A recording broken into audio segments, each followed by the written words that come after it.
Welcome to the Big World Made Small podcast for the adventure traveler. I'm thrilled you're here. My name is Jason Elkins, and in addition to being your host, I'm also a former U.S. Army paratrooper, third-generation commercial hot air balloon pilot, paramotor pilot, ex-Montana fly fishing guide, advanced open water scuba diver, and a full-time nomad that's visited more than 30 countries on 6 continents. As a seasoned adventure travel expert with a passion for creating and sharing meaningful experiences, I'm on a quest to impact the lives of adventure travelers, the tour operators they rely on, and the communities that host them. Every week, I bring you exclusive interviews with fascinating adventure tourism experts who have agreed to share their personal stories, favorite destinations, and some invaluable travel insights they've picked up along the way. We'll enjoy a casual conversation, create some connections, and likely share some laughs. It's my hope that by the end of each episode, this big world will feel just a bit smaller. Let's get started, shall we? And I'd always been taught by my dad, just make sure that you don't underdress. Make sure that, if anything, you overdress. You can always kind of, bring that back. So I turned up to the interview in a suit and a tie and got shown through into a room to sit on a beanbag on the floor. And the two people who were doing the interview just looked at me, and I'm sitting on the floor in a suit and a tie, and I just looked at them. We are actually seeing, an epidemic of loneliness across, a lot of places around the world, but especially in the States. And this is a great opportunity, and travel is a great opportunity just to reach out, connect with people.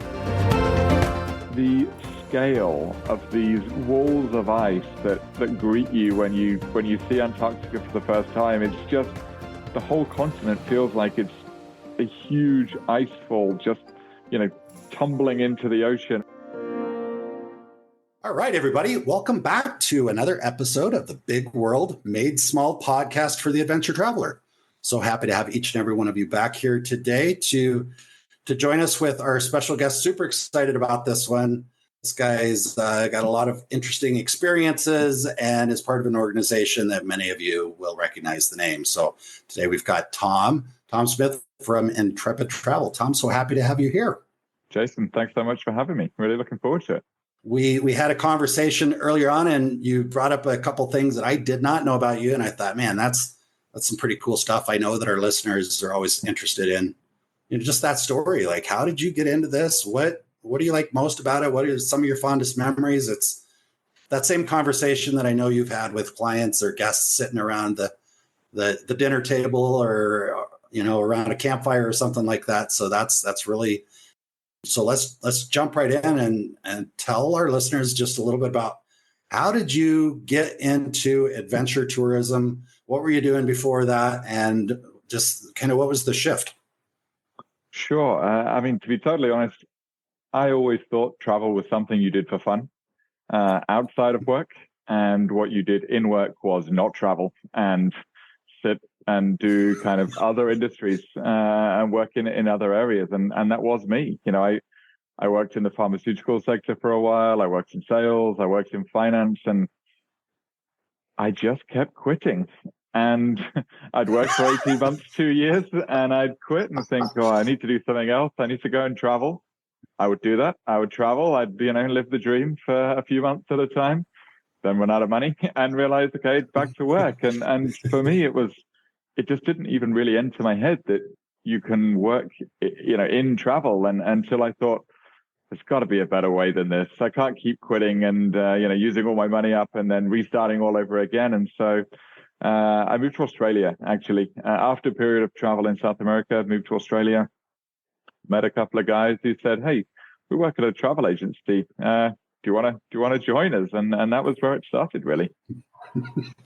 And I can imagine you're like, what? Really? You guys, you get to talk about travel for a living. In this space. Great. That's and okay. And what did your family think when you're like, okay, I found it, I figured it out? Were they supportive, or were they like, no, Tom, you really should go back and get a real job? How did they respond? I think by this point they realized that it was more than a passing interest in travel. It was more than something that I did for or wanted to do for 3 or 4 weeks a year. And so I guess like any parents, they just wanted me to be happy and find something that I'm passionate about. And so, yeah, I think when I started working for this travel business in Australia, they thought, this makes sense. This is Tom being able to combine what he's passionate about and still, he's actually getting a paycheck, career, and he's getting paid for it. So perfect. I'll take that. Yeah, I've had conversations with my family as well. I remember when I first got into tourism, my brother specifically, I'm going to go be a fly fishing guide in Montana. And he's like, yeah, that's crazy. You can't do that. You're not going to ever da-da-da-da-da. And it was the best choice I ever made. I would love to hear the story. Like, you went to Australia for surfing because that's kind of a passion of yours, right? Yeah, or was it just definitely part of it? And then part of it, yeah. How did you actually meet these guys? Because I know there's people out there, man, that I would love to have that happen. I'm curious, what was the specifics of your meeting? Was it at a bar over what are they, 4X beers or a Foster's or something? Or what happened? It was quite coincidental. So yeah, I'll be totally honest. I went to Australia because I didn't know what else to do. I didn't want to go back to the UK. It was it would have been just before Christmas. So I thought, I don't want to go back to the UK. It's the middle of winter there. It's the middle of summer in Australia. I can go there, be warm and surf. That sounds like a good plan. I'd met actually in South America a couple of great Aussie guys, and they were like, "Oh yeah, why don't you just come over here? We'll you'll work something out."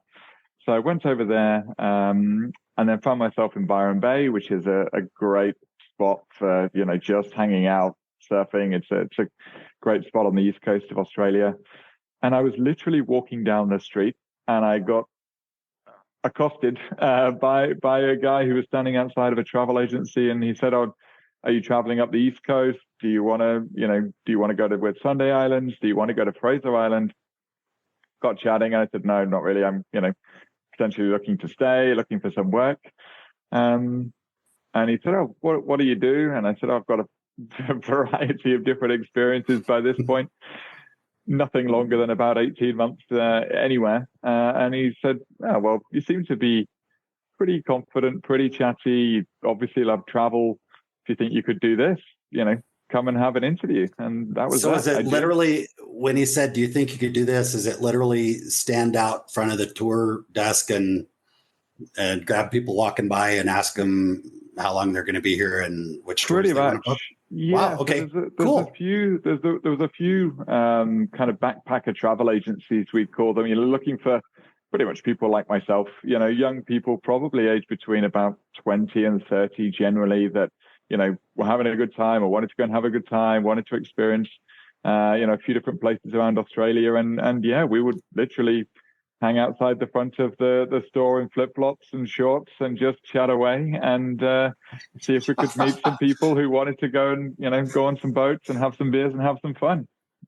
That is so cool, because I suspect almost everybody listening to this podcast has met somebody like that. If you've, left the country and been in any touristy area or along the beach or something, and have had that run in with some, and I don't mean run in a negative way. But it sounds it, doesn't it? So let's rephrase that. Has had the opportunity to interact with somebody who's selling tours on the sidewalk. And how long ago was that? Wow, that would have been in the beginning of 2013, I think. 10 years. Yeah. I'm going to say something. I'm going to say something that maybe you wouldn't say, but just an observation that, for anybody that read the bio or listened to the introduction of this episode. So you went from that to being a vice president of, is it sales and marketing for Intrepid Travel? Yes. And 10 years. Yeah. I can imagine your parents are not questioning any decisions anymore. Even if secretly they were. You've done a great job of turning it into a quote unquote real job. And not that selling tours on the beach is not a real job. It's just isn't it interesting? I guess the reason I bring it up is it's so interesting when you find something you're passionate about, you're really excited about, how it can look so different than back when you were doing things you weren't that passionate about and weren't that excited about. You're a pretty good example of that. An amazing example of that. And look, there's a lot of useful skills learned. I mean, trying to get people to sign up to things, using a lot of interpersonal skills, obviously improving communication, trying to read customers and trying to work out, when they're signaling that they might be interested in buying, and working out kind of the best approach. It was really useful. It was hard at times, but also surrounded by great people. I had a lot of great people to learn from. And to be honest, I'd say that's the common thread from then to now, is just being surrounded by people that you can learn so much from, be really inspired by. I think that's probably the common thread, actually. It is pretty cool, because I think there's other stories like yours where people came in doing other things, and then they kind of like the light bulb goes off, and wow, I can actually work in an industry that I'm super excited about. And they all bring their own set of skills, whether they were, engineers, so maybe they're really good at the logistical part of it, or sales like yourself, because you'd mentioned that you did sales before that. It is pretty interesting when you get, especially an organization like Intrepid, I'm sure, where you guys have people from all different backgrounds working together, and that is super cool. So you're in Australia, selling tours in Australia, and what was the next step in that 10-year journey to where you are now? Sure. So I was there probably 2.5 years, something like that. Okay. Eventually was kind of responsible for managing the stores across Byron Bay area and Brisbane. So looking after 3 stores. So again, that was really useful experience as well, managing plenty of people. As you can imagine, it was a pretty relaxed work environment. And, as a manager, that's challenging at times. I was used to environments, being used to more corporate environments, and coming into that vibe where, it was par for the course that people would be out the night before, and you'd probably seen them out the night before. I've always been a bit of a morning person. I like to get up and go surfing. Obviously, I enjoy a beer too, but I left the big nights out for the other guys. But then as a manager, that's pretty challenging. So you're the one standing there when the clients show up for their surfing lesson, and where their guide is. Yeah, I worked with fly fishing guides. I managed the fly fishing lodges, and It's kind of the same. I think it's the same group of guys that go surfing half the year and fishing. I don't know, but it's more of a lifestyle. Yeah. So I did that, which is cool. It's fun being around that. Right. Love it. Yeah. Did that for about 2.5 years. Then I was going back to the UK, or wanted to go back to the UK, but wanted to spend the winter somewhere on the way. There's not a lot in the UK for me in winter. So I get it. I again took a bit of a chance. I just emailed about 10 surf businesses, surf hotels, surf schools, and just said, hey, I'm on my way back to the UK from Australia. I'd love to stay and surf and work for you guys. Happy to work for free if you can kind of put me up and make my living costs next to nothing or very low. Here's my CV. By that point, it was kind of a lot of sales, a lot of marketing, and, probably had, 2.5 years within the industry at that point. And one guy got back to me, a guy called Abdullah. He managed a surf hotel and camp in a village called Tamraght, which is about 10 minutes south of Tagazout, on the Atlantic coast of Morocco. And he said, sure, come on over. So I'd never been to Morocco, and I flew there to stay for the winter season to work for this organization. And did you have to do it for free, or did they actually pay you? So I was totally happy to do it. I said I would, and I meant it. I had a great lifestyle. Abdullah said, first day, he said, look, if you work for 4 or 5 hours a day, you can surf the rest of the time. That's fine. So nice. First of all, I thought 4.5 or 4 to 5 hours work a day. Sure, I could do that and surf the rest of the time. And I did. I did it for free. I stayed for free. I ate for free. I, got transported around, and some of the surf instructors, we would go off to surfs when they weren't working. So I really had literally no costs. It was a, pretty remote, there were towns close by, but, it was obviously, as a predominantly Muslim country, it's not a place where there's lots of bars or anything like that. So, we could, buy beer for our guests there was the underground floor of a French supermarket sold beer and wine, so we could get alcohol where we wanted it. But to be honest, I had no costs. So, I didn't get paid, except when I was leaving at the end of the 3 months. It was really emotional, actually. Like, I really felt connected to the guys. I really loved the people in Morocco. They're just wonderful people.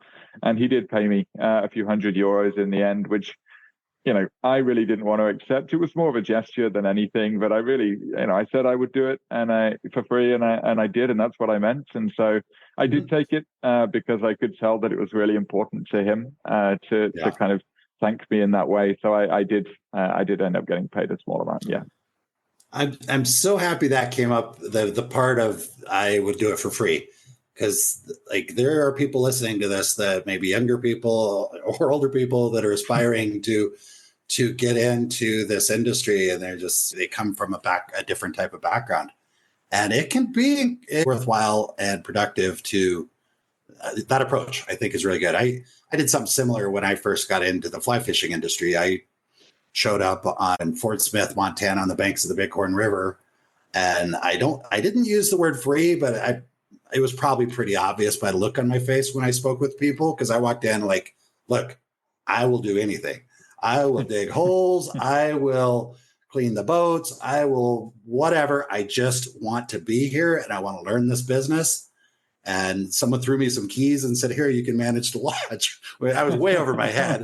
And they gave me a little bit of money. Sometimes it felt like it was free.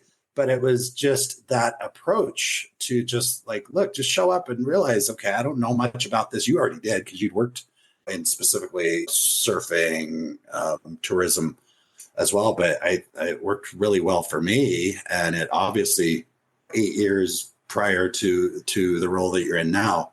So I just wanted to highlight that in case anybody's listening to this, trying to, instead of spending 3 months sending out resumes, maybe just show up and say, look, I'm here. You don't have to pay me. I just want to learn the business. And you'll get further in 3 months of that than you probably will send out resumes. I was going to say, totally. And look, the people that you meet, the connections that you make. And for me, I ended up doing a lot of stuff that I was also way in over my head. I just didn't know what I was doing, but you could work it out, right? Like, I'd done a bit of marketing in my previous role in Australia, but this was, to be honest, probably about 90% marketing. I was all of a sudden, editing the website and writing blogs and, trying to build relationships with local travel agencies. And, there were definitely things that I'd never done before that actually by the time I left Morocco and did go back to the UK in the end and thought, right now I want to try and find a job in a company that I really feel will be a great home for me going forward, that actually being able to talk to that experience that I got in Morocco, across the whole area, a number of areas of marketing that, you could go and learn that. Of course, you could go to school to do a master's or do whatever, do a course in marketing. But, being able to be there on the job and listening and learning from other people, it certainly helped me to get my job at Intrepid. And you've got kind of a portfolio. You could say, look, this is what I've done. And it's directly tied to tourism. So if you go to sign up for a 3-month or 6-month or longer, maybe 4-year marketing degree program, you're going to have a portfolio. And great, I see that you were able to duplicate the Netflix website. That's great. But I actually spoke with someone earlier today, and they said, it's hard to find somebody that really kind of has some understanding and experience of marketing that also has some understanding and experience in tourism, specifically adventure tourism, because sometimes those two, sometimes that's two different personality types that come together. So that's a brilliant approach. And Morocco's on my list. I love Moroccan food, so I'm going to ask you, what's your favorite Moroccan dish that you remember? It's a little off topic, but I mean, it's a classic, but a tagine is just so good. Yeah. I mean, it's the pots that they make them in. It's obviously the ingredients being super fresh. I didn't eat any processed food at all in 3 or 4 months that I was there. I mean, I ate well. I ate 3 huge meals a day. I couldn't do it these days, but then I was, surfing for 2 or 3 hours a day, and I could just eat whatever I wanted. It was great. It's so I'm actually surprised I haven't been. When I was living in Vermont working for Orvis Travel, and I had 3 tagines in my house. I only ever used one at a time, but I was so excited. I was like, oh, look, that's a bigger tagine. I didn't need the big one, but it's just good and it's fun. So I thought you might say tagine. Okay, where were we? That's pretty cool. Well, okay, so did you go straight from Morocco then? You went back to England because it wasn't winter. Yep. And I get that. I'm done living in the north in the cold. But you're in Toronto now, right? Yep. Okay. So see where you're going with that. Does Intrepid, they're not doing the whole work remotely from Costa Rica thing, or what's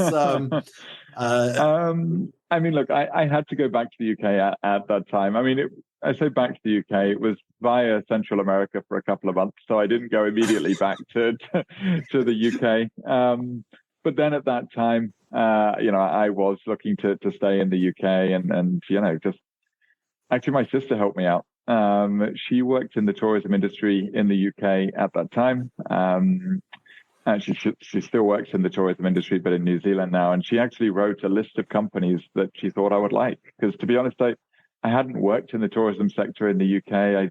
I didn't know that many businesses. Most of my personal travel, I just had not necessarily either had the money to or wanted to travel on a tour, because I just didn't know the kind of companies were out there. I was local buses and staying in as cheaper places as I could find. So I just didn't have a network in the UK. So she literally wrote the names of about 8 to 10 companies on a piece of paper, and I just set about harassing them, really. All right. We gotta tell me a little bit more about that. So 8 to 10 companies.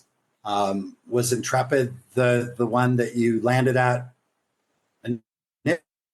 initially when you went to the UK, or was there an in between, or what? No, so they're all kind of adventure travel companies, or companies that my sister thought I would like from a values perspective. And so that I applied to all of them, or sent CVs to all of them, and got interviewed by 3, and Intrepid was the one I eventually picked. The interview story is quite funny, actually. Well, I think it's quite funny. Okay, please share it. Okay, so I, like I said, sent CVs off, tried to, get anybody to kind of pay me any attention, which, when you're looking for a job, that's obviously what you have to do. And got an interview with Intrepid for a, entry level marketing role, bottom rung on the ladder. But I thought, by this time, I really liked the sales. I really liked the marketing side a little bit more than the sales. I thought it's kind of storytelling, and I like telling stories. So I think, I could do that. And the interview, the only thing that they said to me about the interview was the first 10 minutes of the interview are yours to do whatever you want. And I just thought, okay, I do not know what to do here. No pressure. Yeah, right. I thought, okay, it's an adventure travel company. I don't really think, PowerPoint presentation was the vibe that they would want. It's interesting because now our recruitment policies are far more, structured and less random. But this was, like I said, eight. So anybody that's listening to this that gets an interview at Intrepid, you probably don't need to come up with a 10-minute. Correct. So I just set about thinking, what do I do here? I really just didn't know. And then I came up with Tom, was that like on the spot? Like you walked in the door and they said you got 10 minutes? No. They told me in advance. Yeah, they told me in advance. It'll be whatever it was, an hour interview. The first 10 minutes are yours to do whatever you want. And if that goes well, the rest of the 50 minutes we'll use, and otherwise you can do whatever you want with those too. Maybe, yeah. Got an hour of your life back. And I came up with an idea, and I told my brother, and he said, I don't know, this is maybe not a good idea, for reasons which will become obvious, actually became obvious during the interview. So anyway, I thought I'm going to go for it. I'm going to go in there. And on the way to the interview, I stopped in a confectionery store and bought 3 chocolate bars. And I went into the interview, or got to the Intrepid offices. And the first thing actually that I noticed, and this is now I look back and just kind of have my head in my hands and just think, oh, what were you doing? But in my thoughts, it was a relatively big company, global business. And I'd always been taught by my dad, just make sure that you don't underdress. Make sure that, if anything, you overdress. You can always kind of, bring that back. So I turned up to the interview in a suit and a tie, and got shown through into a room to sit on a beanbag on the floor. And the 2 people who were doing the interview just looked at me, and I'm sitting on the floor in a suit and a tie. And I just looked at them. I thought, I'm just gonna take this off, take the tie. I'm just gonna take this jacket off too, because by this point I'm sitting on a beanbag on the floor in a suit, and I thought I've slightly misjudged this situation. I've slightly overdressed. And when I say slightly, I mean considerably overdressed for the situation. But I thought it's okay, right? So they said, "You've got 10 minutes." I said, "Yep, I know." I put these 3 chocolate bars on the floor. There's 3, by the way, because I didn't know how many people were interviewing me. I thought there might be 3. Turns out there was 2. Fine. Put the chocolate bars on the floor. And I just said, I'm going to tell you 3 travel stories. One of them is true. One of them I've made up in advance. And the other I'm going to make up on the spot. And if you get them right, then you get a chocolate bar. That's the prize. That's pretty smart. I like it. I told 3 travel stories. And I said, guess which one? And, I tried to think, right, I've got roughly 3 minutes per story. Told these travel stories. And I said, right, guys, over to you. Which one do you think was which? And they got them completely wrong. And I said, oh, how do we do it? I said, guys, you're both totally wrong. And one of the interviewers, who it actually turns out was the managing director of Intrepid in the UK at that time, just looked at me and said, I don't know whether to be concerned about how well you can lie.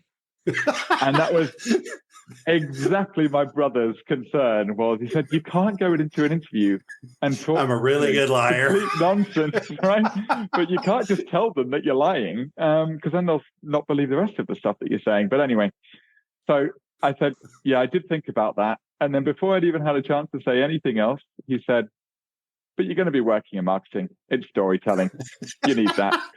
And at that point, I thought, okay, this guy, for whatever reason, in 10 minutes, he thought, this guy can come in and tell a good story and we'll give you another 50 minutes. Yeah, he to be honest, he kind of switched off for the rest of the interview. And then it was mainly the other person asking me questions. And then, I got the role. And as I got to know him really well, he was a really quick judge of character, sometimes frustratingly so. He would, make a judgment and I'd say, no, I think, they're going to do really well. And then they'd leave 2 weeks later and he'd say, I told you. So, again, somebody that brought me into Intrepid, and I was really thankful for that. And somebody that, I worked with really closely for a few years. So Tom, I'm not going to lie, right near the end of that story, I was sitting here wondering if you just made this story up. Because it's pretty damn good. That's true. All right. Okay. Oh, wow. Yeah, I get it. I mean, it's all tied into the storytelling. I think your instinct was right there, and I can also see how your brother was. Interesting. All right. Well, that's the best interview story I've ever heard. So, all right. Wow. So you got the job. Yep. And you said it was initially kind of an entry-level marketing position. Yep. So what did that look like, and how did you feel about that? And was there a lot of incentive to kind of move up? I just trying to imagine what that would look like at Intrepid. Sure. I mean, look, it really was an entry-level position, and it was putting together content for emails. It was, putting together promo codes for discounts. It was really kind of from the bottom up. And I think, it comes back to what you were mentioning a couple of times about being willing to kind of go in unpaid and just learn. And for me, Intrepid was by far at that point the largest business I'd ever worked in. Most of the businesses I'd been a part of were, somewhere between 10 and 50 people kind of thing. So, to all of a sudden be in a large global, adventure travel company, I thought, wow, I've got a lot to learn. And so I think it's that humility of coming from a position where I was probably managing, somewhere between 13 and 15 people, to all of a sudden going in and being the one that was, the 10th person, on the ladder at the bottom of the ladder. And there was, 10 levels above me, or whatever it was. I think that was humbling, but for me, it was super useful, just learning from the bottom up. How do we build emails for our email marketing, and how do we put discounts in market? And, how do we know whether somebody is more likely to book India or Peru in February? And there's no real way to learn that without digging into all the data and playing around in Excel and a lot of our reporting software and things like that. So really, it was from the bottom up. And I think that was super useful, because then over the following 4 or 5 years that I was in the UK, I did progress, and I progressed to a marketing manager role, and then ultimately progressed to a marketing director role for the EMEA region, so the Europe, Middle East, and Africa region. And whilst I was pretty confident from a kind of leadership and management perspective, because I had managed people in most of my previous roles, being able to manage people and lead people, having also started, at the bottom rung of the ladder, and, having spent, time building emails and doing a lot of the behind the scenes, really kind of manual work. I think that really helped, because I was, guiding people in areas that I'd been there and done it myself. And I just feel like that, gained me a certain amount of credibility and trust from the team.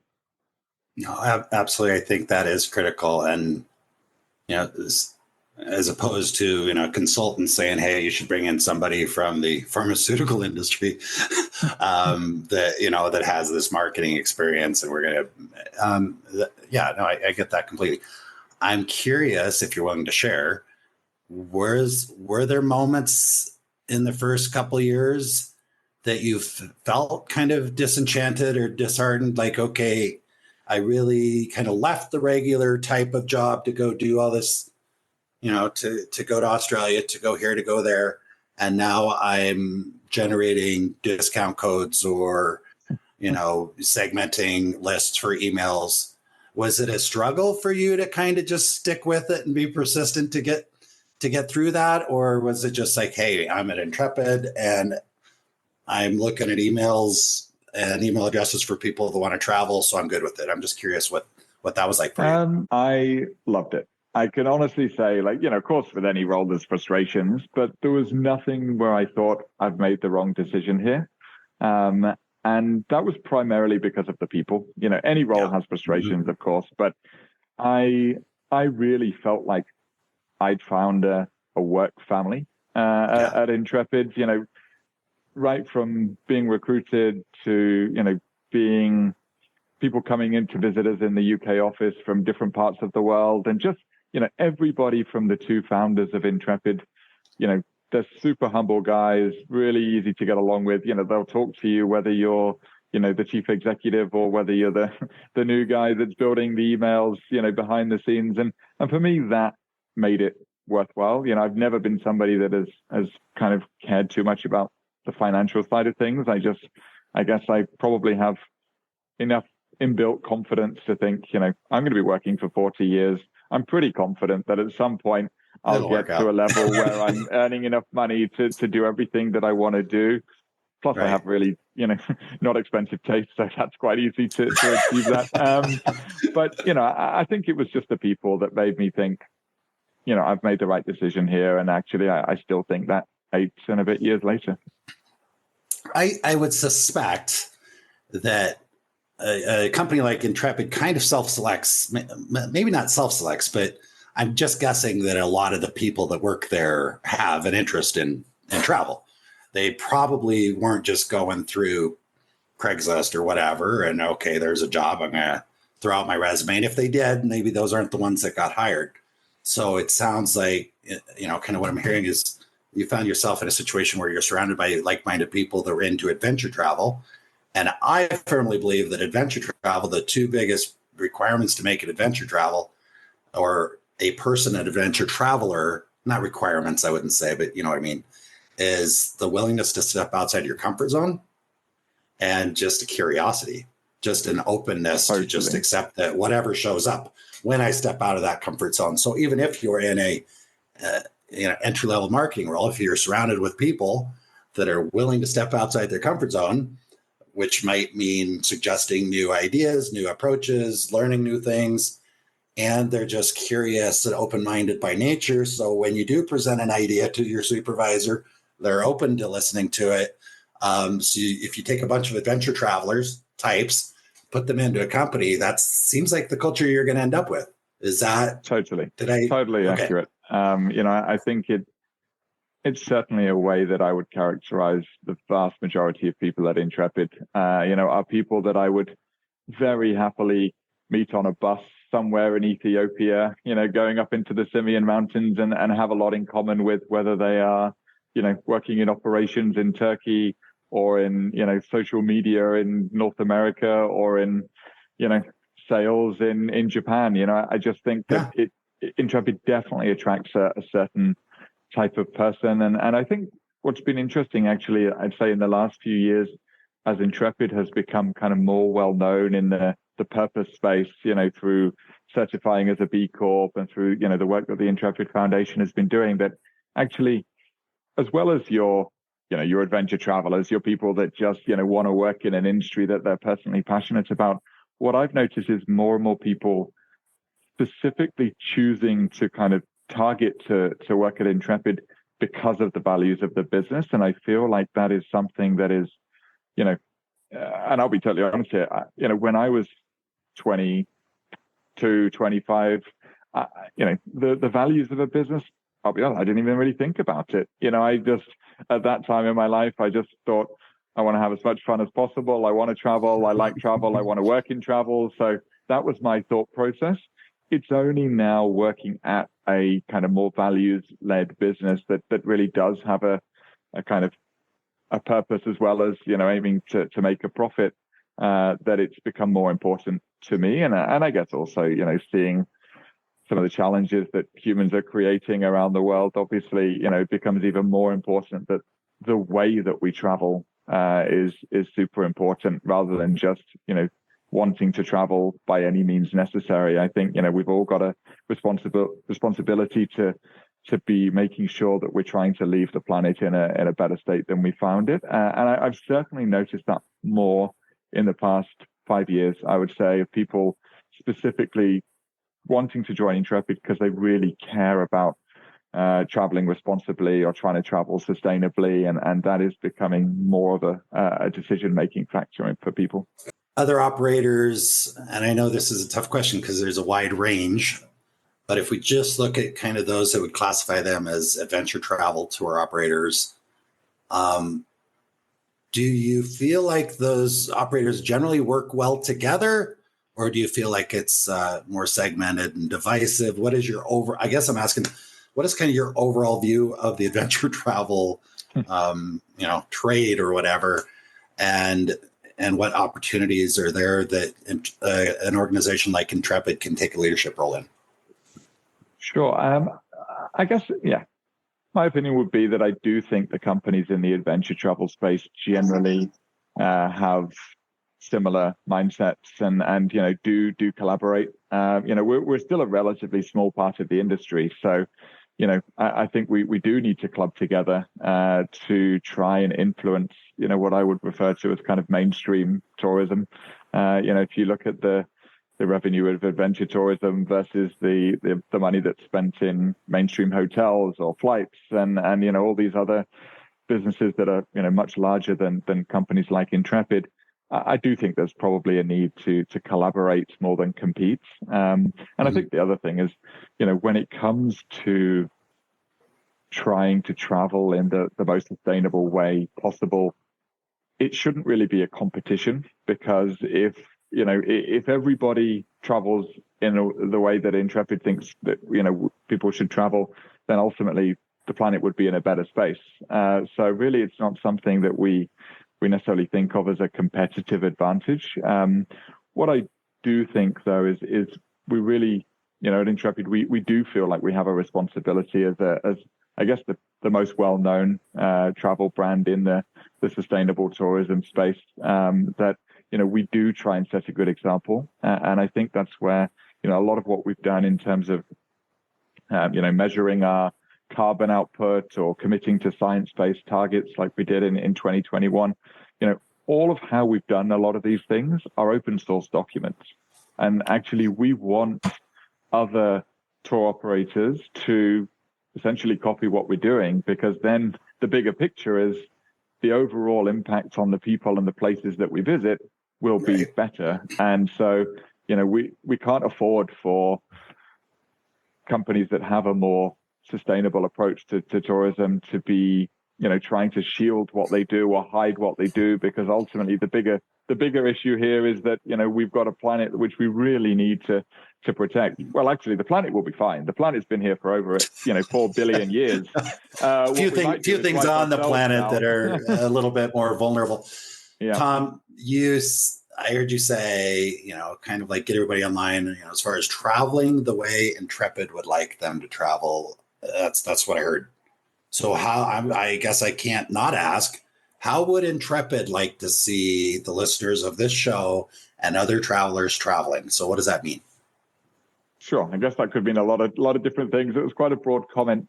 I guess. Okay. I wasn't sure if there was like a specific, like you guys have a document, like the way that we want you to travel, and it's at the footer of each itinerary. I wasn't sure. So I just felt like I needed to ask. So I think there's some guiding principles that, we certainly live and breathe at Intrepid, that I think if more people did travel in that way, that, they would ultimately have a better impact. And I think, the number one is trying to travel in a way that benefits local communities as much as possible. So, on an Intrepid trip, we try wherever possible to stay in small, locally run boutique type of accommodation, for example.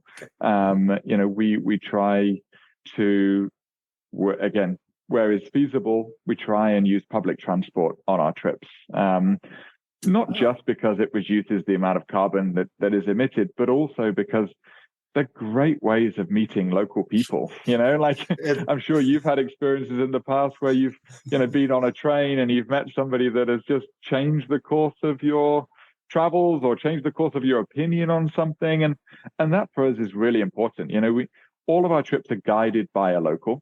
So, immediately from minute one of the welcome meeting on day one, our customers are with a local person that can, I guess, give them guidance, can allay any fears, can really speak to the local culture with confidence, because they are part of the local community. And so we try and, give that to our customers anyway, but by staying in locally run hotels, by traveling on public transport, by doing homestays in some of our trips where, on those trips that have homestays, they're all just ways of, trying to increase the amount of cultural exchange that can happen between travelers and local people, because ultimately, I think for me, that is the biggest advantage that travel can offer is just, expanding your perspectives on things. And I think by interacting with people from different cultures and different places, that's where we probably realize, some of our perspectives may not be the be all and end all. And there may be other ways to look at things that we hadn't even considered before. That's what I hear you saying, is kind of make the big world just a little smaller. Yep. through perspective shift and social. I really actually, I want to touch on the public transport, because it's interesting that you say that, because I love public transport. I am Mr. Go catch the bus, and I don't need to know where the bus stop is, because I watch the locals and I see that if you raise your hand the right way, the bus will stop. And I moved from one side of Medellin to the other side of Medellin the other day. I dragged my bag, 3 blocks to where I could catch the bus, took the bus to the metro station, jumped on the metro, and I'm the only one on there with my suitcase, but, and then go to the other end, get off and get on another bus. I love it. I think it's the most fascinating way to travel. And I'm envisioning, because I wasn't aware of that aspect with Intrepid. And I've also worked in luxury tourism for a while. And I'm like trying to imagine, okay, and then you're going to show up at the airport. We're going to have our local guide meet you, and he's going to go help you catch the bus. I'm sure it's not like that. I know I'm exaggerating a little bit, but was that a challenge to kind of implement that type of thinking? Because it just sounds like different type of thinking than what I've heard in the past. Sure, I'd say it is a challenge. Not that it was. I think it is. And look, we have different styles of travel. So generally speaking, we have basics, which is our kind of, a lot of our camping trips, for example, African safari trips, for example, are often basic trip. I did a basic trip this year. It was hiking in the Rockies in Canada, and it was a lot of camping. So that's kind of the first style, if you like. And then above that, you have original. So original is generally kind of three-star accommodation, 3.5, something like that. And that's wherever possible, we do try and have as much public transport as possible. Then you have comfort, which again is probably 3.5, 4-star, something like that. It does attract a different type of clientele. People that are maybe a little less price sensitive, but maybe a little more comfort focused. And we are trying wherever we can to actually increase the amount of public transport where we can, because obviously from a carbon emissions perspective, it makes a lot of sense. We're trying to reduce the amount of flights that we go on as well. And it's really tricky. After my stint in marketing, I actually moved to Peru to be the general manager of our DMC business in Peru. And, I lived in Lima. We had one office in Lima. We had one office in Cusco. Now, I have got a bus. I've caught a bus between Cusco and Lima before. But, it was a long trip. It was not particularly comfortable. And, for me, I did more often than not fly, when I had to go between the two. And we have to be really conscious of that for our customers, especially customers that are, paying to travel on a comfort tour or a premium tour. They do expect a premium level of service, as they should. And so, it's more difficult to say, yep, so you're going to go on a 10-hour bus, on these really windy Andean roads from Lima to Cusco. On your $8,000 a week tour. Right. Yeah. Exactly. So it is a real challenge. And I think, for our product team, they're constantly trying to innovate to find, ways of, helping customers to feel like they're getting the value for money that they paid for, but also trying to, for the trips to run in a way that is as carbon efficient as possible, and also a way of meeting, local people. So I think we are trying to take as many flights out as we can, for example. So for 2024, we've got, we moved 4,000 flights from our itineraries for 2024. And for some of those, the alternative is or was a really long, ride in a minibus or a bus or on a train. And so we're trying to amend the itineraries to see, what is in between these two places that are 10 hours apart? Like, is there an experience that we can offer our customers that, no other tour company stops in between the two because they think, well, let's just fly. It's easier. It's quicker. Can we find an experience that is with a local community that maybe is a little? It's going to be more, which is going to make it more authentic because everybody else is flying over it. Exactly. And I think the other thing is, this is something that is really important to us is trying to spread out those tourism dollars. If you stick to the highlights of a particular country, then those communities probably are benefiting from tourism, which is great. But it means that there's plenty of other communities that are not benefiting from that tourism necessarily. So, if we can find little unique places to stay on the way that breaks up a long journey, into a couple of hours either side, and shows our customers a side to, Ecuador or Peru that they, didn't see because, they're not on the main tourist tracks, then I think that's a win for everybody. I was literally just thinking win-win when you said that, because you're absolutely right. It's win for the community, win for the guest, because they're seeing a place that all their friends and family that went to Guatemala, for example, didn't see. And win for the environment. So that's pretty cool. I'm happy we had that conversation. That was interesting, because like I see a lot of expats or visitors visiting. I spend quite a bit of time in Colombia. I'm here now, so it's top of my mind. But so many that will not get on the bus because they're just like, they just don't like. Nobody's encouraged them to, right? I'm just going to say it that. I'll just give them benefit of the doubt, because nobody has said, "Hey, look at this. This is cool. Go on the bus." I love the bus. There's a co-working space that I like to go to, and it's like a whole adventure every morning. I get up, go have my coffee, my croissant, drop my 35 cents in the guy's hand, and get on the bus. And most of the time I'm standing up, holding onto the rails, and it's like I'm surfing, and it's pretty cool. So anybody listening to this, if you've been reluctant to catch a bus in some of these places, do it. You might see some cool stuff that you're not going to see. I mean, people here will get on the bus and they'll sing and they'll entertain, and it's like a whole party. I was going to say, I think the other thing is there's different levels of bus, right? I mean, I've spent been fortunate enough to spend a lot of time in Central and South America, and the chicken buses are hilarious. I've had babies throw up on me. I've had chickens running around. The chicken buses definitely are an experience, but I've also been on buses that are far better than any bus I've been on in Europe. You can have fully reclining beds on buses. You can have, the AC is good. There's Wi-Fi on buses. There's different levels of bus. So I think, and still inexpensive. Still inexpensive. Totally. I mean, Mexico, I think it's the red bus. I've, familiar with a few different, I was in Southeast Asia taking these buses, and it's like $4. Like it's like a 4-hour trip, and it's like $4. And they're nice buses.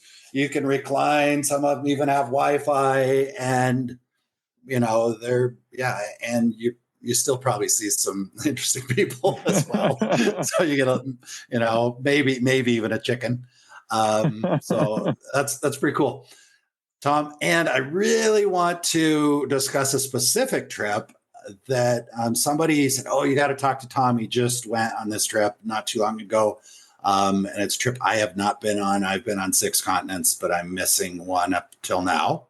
And so you're going to share with us a little bit about your trip to your 7th continent. And I'm sure some people could probably guess what that is, because I think it's the 7th. For most people that go there, it's their 7th. I don't know. Was it your 7th? It was. Yeah. Okay. So we're talking about Antarctica, right? Yep, we are. All right. So tell us what people need to know that are thinking about it, that are excited about it. After we spoke last time, I had a conversation with somebody. I said, I'm going to Antarctica, and I'm going to take my son with me. And somebody overheard that, and it's just something that people kind of just, imagine. So what can you share of your experience that people should hear?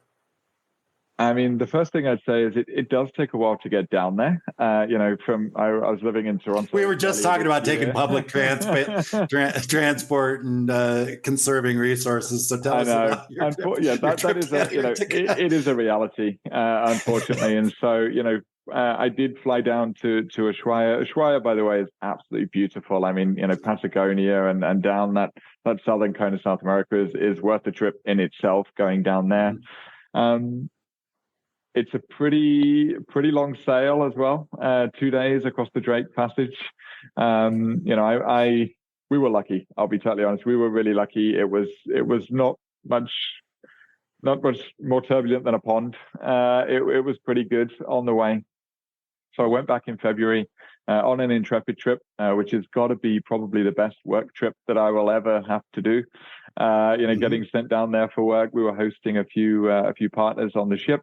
The ship has a maximum capacity of 200 people. So it's not like one of the huge cruise ships, but it's definitely big enough to feel safe sailing across the Drake Passage. My overriding memory actually of the trip, or what I remember most, or remember being most amazed by, was the ice. And I know that sounds completely, probably very minor to people, but when you're surrounded by whales, which were amazing, I'm a massive wildlife lover, so seeing whales was amazing. But the scale of these walls of ice that greet you when you see Antarctica for the first time, it's just, the whole continent feels like it's a huge ice fall just, tumbling into the ocean. And these walls are huge. I mean, the glaciers are, 30, 50, 100 meters tall. And I couldn't get over how much ice there was. And even the icebergs floating around, they float past the ship, and some of them are huge, and they're like deep blue, or they're green, or they're white, and they're funky shapes. That was my overriding memory, actually, was the ice, which is not what I thought I would ever say. Because sometimes, especially with geographical feature, make sure I'm saying this right, but like a mountain or something, we've seen in pictures of it, and oftentimes we show up, and when we see it, we're kind of underwhelmed, I guess. Yeah. So for you to call that out specifically, it kind of sounds like it's a little bit of the opposite. Like, wow, that's actually bigger than what I thought. And this isn't just like snow-covered mountains like you might see in Norway. I mean, not that they have glaciers in Norway as well, but but it's just like big chunks of ice, right? Yeah, I mean, I thought it would be more kind of snow-covered mountains. Actually, the majority of, at least from my memories of it, the majority of it was actually glaciers, with the occasional snow-covered mountains there as well. I think the reason why it really blew my mind is the scale of it. And maybe it's just because you can't get the scale, or it's not as easy to get the scale from photos or even videos, I think. But, the scale of it being right next to it was, the ship felt tiny, and it was, a pretty large ship. So that was pretty amazing. Doing the polar plunge. I mean, I know we've talked a bit about surfing, and you probably think I like cold water. I am a warm weather surfer. Like I'm always wearing a thicker wetsuit than everybody else in the water. I'm not a cold water fan. I know it can do a lot of good for your body. I've read a lot about it. It's just not a thing that I necessarily feel the need to do. But I did feel the need to do the polar plunge. I just thought, when am I ever? How long did you stay in? I would say a quarter of a second. Yeah, it's about an eighth of a second longer than I think. I take cold showers, not because I hate them. I hate them. But there's some people say it's good for you. And I'm taking cold showers in Colombia where the temperature is 70 degrees. And I'm still like I'm sure everybody in the house here with me is like, what is going on in Jason's room? But okay, so out of 200 people, I'm just curious, how many people out of 200 or so actually got in with you? The vast majority, actually. It was more surprising, when you spoke to somebody that hadn't been in, that was more surprising than people. The queues to get in the water were huge. It was great. I mean, there was music blaring. They really, the crew really the expedition crew really helped you kind of get in a vibe where you thought this is going to be fun rather than this is going to be terrible. Is that something that you kind of was that on? I mean, you probably knew because you work for Intrepid, but the typical guest that booked this trip, was that something that they it was written on the itinerary, day 3, we're going to jump in really, really cold water? Or was it more of a, hey, we got something exciting for you to do tomorrow? What did that look like? So we do mention it on the site as something that may happen on the trip. This is the other thing I realized about Antarctica is it's so weather dependent. Everything that you do, like the expedition crew, will do everything to keep you safe. And if that even means not doing some of the activities that were planned on a particular day, especially jumping into ice cold frigid water in the middle of a storm. There's no negotiation on that, right? I can't even imagine that the insurance company covers that. You probably, I mean, you are 200 people. You are a 2-day sail away from, the nearest hospital, right? It's, the crew were amazing, but everything was weather dependent, so we, of course there was a rough itinerary that we think we're going to follow, but if the weather didn't permit it, we did something different. If one particular bay or inlet or collection of islands were rough on one day, we would go somewhere else and come back to a different location. So we didn't know when we were going to do it. They kind of, every day there's a morning briefing and an evening briefing, and they'd said, we're aiming to do it tomorrow, and in the end we did do it that day. But at the beginning of the trip, they won't necessarily know when you're going to do it or where you're going to do it, because the weather's so changeable as well. It one day can be beautiful sunshine, and the next it's absolutely howling wind and snow just coming sideways at you. And you're thinking, oh, we're going to jump into this maybe tomorrow if the weather. Yeah, it's. I went to a Tony Robbins event. Some of the listeners might be familiar with that. He does some stuff, and it's like a 4-day event that culminates with what they call the fire walk. Right. And it's coming, and there's a lot of talk about it. And it's interesting that when you get to that point, it's like the same thing. Most people do it. It's odd that you meet somebody that goes to the event that doesn't do it. And it's actually kind of a cool thing because you kind of overcome some of your ideas and fears about things. And a polar plunge in Antarctica sounds like just pretty much the same deal. So that's actually really cool. Was there anything else about that trip that maybe is a surprise people wouldn't know about, or that you want them to know about if they're considering something like that? Because I think it's on a bucket list for a lot of people. So I guess I should ask you this. What do they need to know to help get it off the bucket list and into their realm of experiences? Sure. I mean, I think it is seen as a bucket list. I mean, look, I'll be honest. I never thought I would go to Antarctica. I just didn't think it was a place that normal people went to. But, I think we run it as an expedition cruise. So that means it's on a smaller ship than your kind of big ship cruises. It does mean that, it really feels like an adventure. It really feels like an expedition because you're kind of at the mercy of the weather. But that also makes it fun. You feel like you're all in it together. So that's one thing I think customers probably should have in their mind. And the other thing is, we've tried to make it as affordable as possible. Intrepid is not a luxury travel company.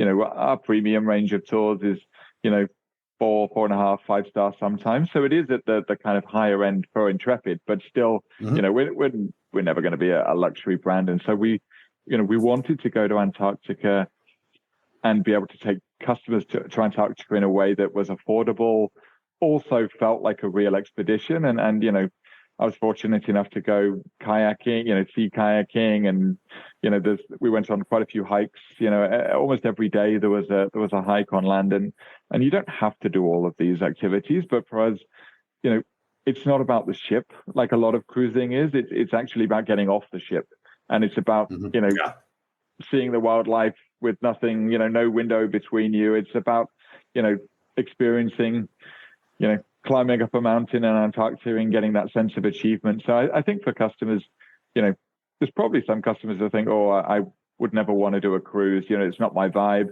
For them, I would say it's more like it's like a genuine adventure, like a genuine expedition rather than a cruise. But also for those people that, do just want to go down there and happy to stay on the ship. We were loads of lectures on the ship. Our crew is I found them absolutely fascinating. We had biologists on there. We had, meteorologists on there. We had geologists on there, and the lectures were fascinating. So I think for people that, don't necessarily want to go down there and feel the need to jump into, -degree water or go hike up a mountain in Antarctica. So they're not going to feel pressured, because I know some people are just like, oh, if anybody's going to pressure me to do something I don't want to do, I'm not going to go. No. So I guess that was, because sometimes it's easy to say, oh, if you like this, if you like that, if you like this. Sometimes an easy question is, who is it not for? Is there any type of person you could think of that this is really not for?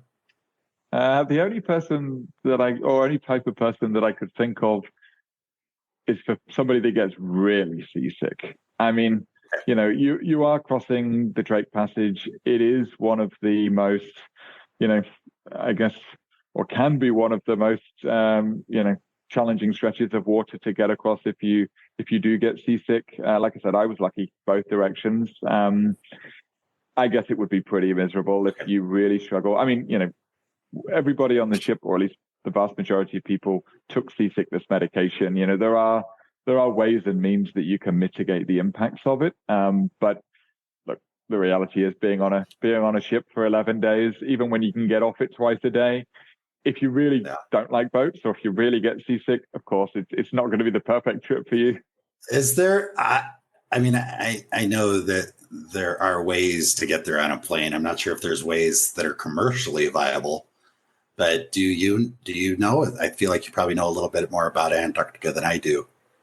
I mean, there are kind of overhead flights that you can do. Like, you can fly down there and kind of look at it, but they don't land as far as I know. There are flights going down there, but I think it's mainly to the research bases. Yeah. I'm sure that there probably are. I know there's a mountain.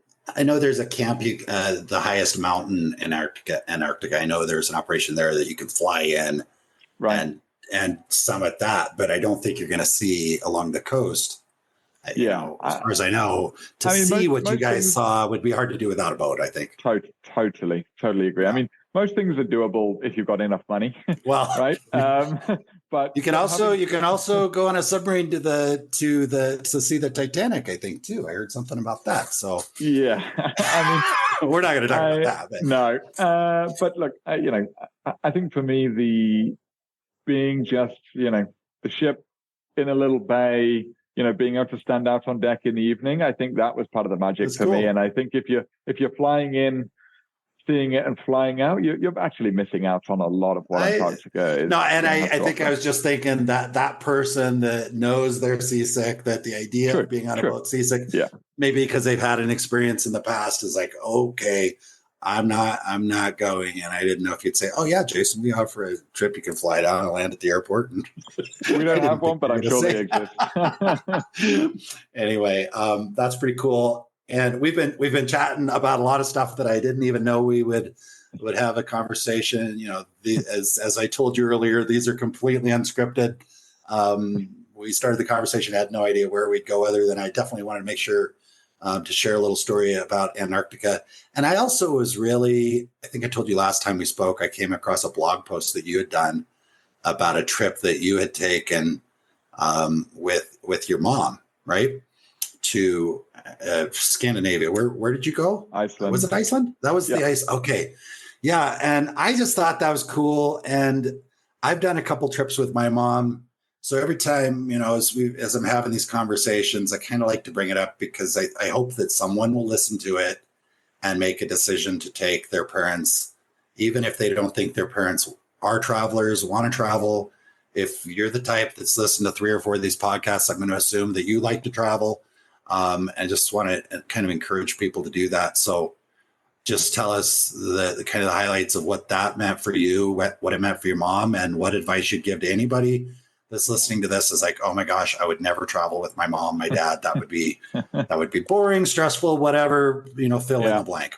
Yeah. I mean, look, Intrepid, most of what we do is small groups. So most of our trips have a maximum of 12 or 16 people on them. So the first thing I'd say is, it's not just going to be you and your mum or dad, if that's what you're concerned about, right? There are loads of other people on the trip. Or up to. Or maybe that's the issue, Tom. It's like when you were in high school and your mom showed up to pick you up at school, and you're like, I don't want to be seen with her. I don't know, but go ahead. I mean, I think it's probably. The feedback we get most often from our customers is, in some cases they were nervous about traveling on a group trip. Actually, when they come back, people make friends for life on Intrepid trips. Marriages have happened after people, from people that have met on Intrepid trips. I think that is a real selling point, actually, because a lot of the time you're meeting like-minded people. And actually, age, for example, in this case, is irrelevant. It doesn't matter whether somebody is 25 or 65. I think what unites a typical Intrepid traveler is a mindset more than necessarily their demographics. You talked about it earlier, that curiosity. We often talk about our travelers, Intrepid travelers, as being curious, connected, and conscious.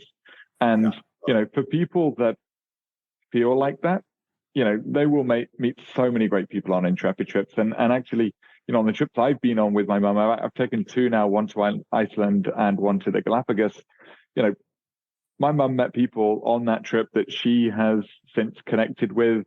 I probably keep in touch with other people from the group. And so I felt like the age was irrelevant. Even the connection, it was never particularly stressful. And I think for me, the joy of it, working in the travel sector, I've been so fortunate to travel to plenty of amazing places.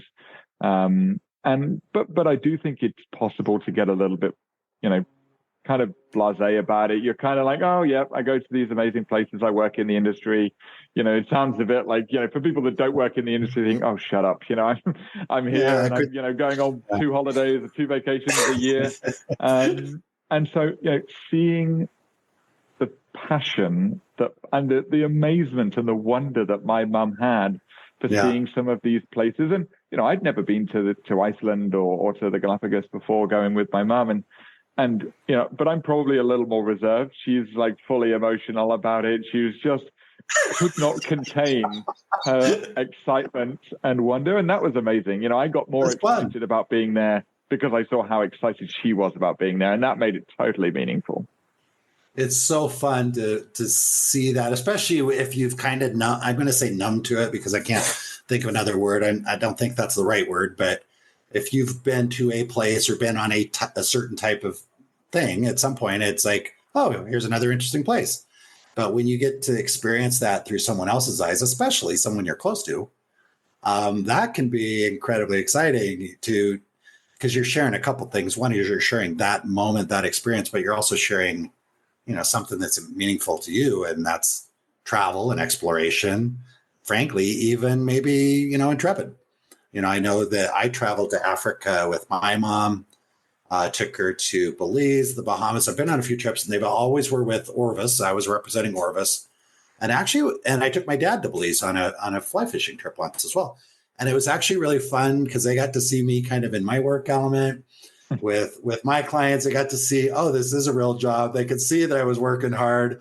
But I also got to see, their awe through, the things through their eyes, share those experiences so easily. I've been fortunate to see some really cool things. Maybe not at the level you have, but I've seen some really cool things. And if someone were to ask me, what are your top, 2 or 3 favorite trips? I guarantee one of them is going to be the trip to Africa with my mom. And I've been to Africa without my mom as well. but it was like, that was such an incredible experience. It was a group trip as well. Fun for her to get to chat with other people that, and I mean, I don't know if this is ego speaking, but it was kind of fun for her. I think she felt proud that I was there leading the trip. So it was fun for her. She's kind of like, yeah, totally. Boy. Yeah. So it was, and I'm just saying that was from my perspective. If someone's listening to this, whether you're traveling all the time or you work for a tour company, it doesn't matter. I think it's easy for us to imagine taking our children on trips. It takes a little bit more outside the box thinking to, oh, wait a minute, maybe I should take mom or dad. And take could mean, doesn't necessarily, maybe they don't need you to take them financially, but take them meaning go with them, spend that time with them, because I don't know, as I get older, I think I appreciate that. I'm a little bit more sensitive to that. I'm like, it's a little harder for me to get my kids to spend time with me now. And if they were to reach out to me and say, Dad, I want to go somewhere with you, that would be pretty meaningful. So I love bringing it up whenever it comes up because it's been so profound in my family. And when I read your post before we spoke last time, I was like, oh yeah, it was really well written, by the way. So anybody listening to this, it was a pretty fun post to read. So Tom, we've covered so much stuff. Is there anything that I forgot to ask, should have asked, or anything else you think is important for our listeners to know, either about you, sustainability, Intrepid, just anything at all that you want to cover before we wrap this up? And if there's other stuff, we can always come back and do another episode as well. So what do you think? Sure. I mean, I think we've covered a lot of ground. It's been super fun. So definitely enjoyed our chat. I think the one thing for me that I would just add is, especially in the United States and across the world, but especially in the United States, we are seeing a bit of and it sounds like I'm bringing it on a downer, but we are actually seeing, an epidemic of loneliness across, a lot of places around the world, but especially in the States. And maybe you've seen some of the research about the impact that can have on people's health. And I just think this is a great opportunity, and travel is a great opportunity just to reach out, connect with people, like you said, with regards to family, go on a trip together, or even if you don't have somebody that you want to go on away with, or you don't think there's somebody that is, at the same point of their life as you are, maybe they're not as free as you are to go on a trip. I think that's where group travel, and, obviously I work for Intrepid, so I'd say an Intrepid group travel trip, going on a trip can just really help you to reconnect with people, whether it's your fellow travelers, whether it's, local people in a destination, whether it's, other Intrepid travelers on social media that, you're sharing your photos and kind of reminiscing about it. And I just feel that, travel has such an important part to play in helping people to connect to each other, that I just think, that's where group travel can really add some value to people's lives. Because, I think it's really sad that there's this loneliness epidemic that we're seeing. And obviously, there's probably a number of factors. Part of it's probably the pandemic. And, I think people are spending a lot of time on devices and not necessarily connecting with people in real life. So yeah, that's the final thing I'd want to say is just, push yourself to travel, and I guarantee you'll be less lonely because of the great people that you'll meet. I think that was a high note. I know you said I don't want to end it on a low note, but I think that was a high note. I'm so happy that you brought that up, because I agree with you 100%. And it's fun for, folks like yourself, I know, and for me, when I've led group trips in the past, it is so much fun watching people connect. And sometimes, anybody that has some concerns, like so many times, you've got one person that shows up and you can tell they're just like, oh man, this is a little overwhelming. What have I signed myself up for? And then by the end of it, they're, we're at the airport giving big hugs and just like taking pictures, and everybody. And I'm not, everybody. The quietest, most reserved one is usually the one that's like, yeah, let's do this again. They're like, where do you guys want to go next? So I'm happy you brought that up, because I think that's super, super important. And obviously, I know of Intrepid's reputation, and I'm sure many people that are listening do. And if you didn't, when you started listening to this, set the reputation aside. You heard Tom speaking. You can probably already get a pretty good feel for it without doing any more research. That being said, Tom, I'll have your website link in the show notes underneath. So anybody that's listening to this that wants to reach out, learn a little bit more about Intrepid Travel, then absolutely do that. And I'm sure they can connect with you on some other way. If there's some other, the conversation that they want to have, I know that you would be potentially open to having that conversation. So Tom, thank you so much. This was a really great conversation.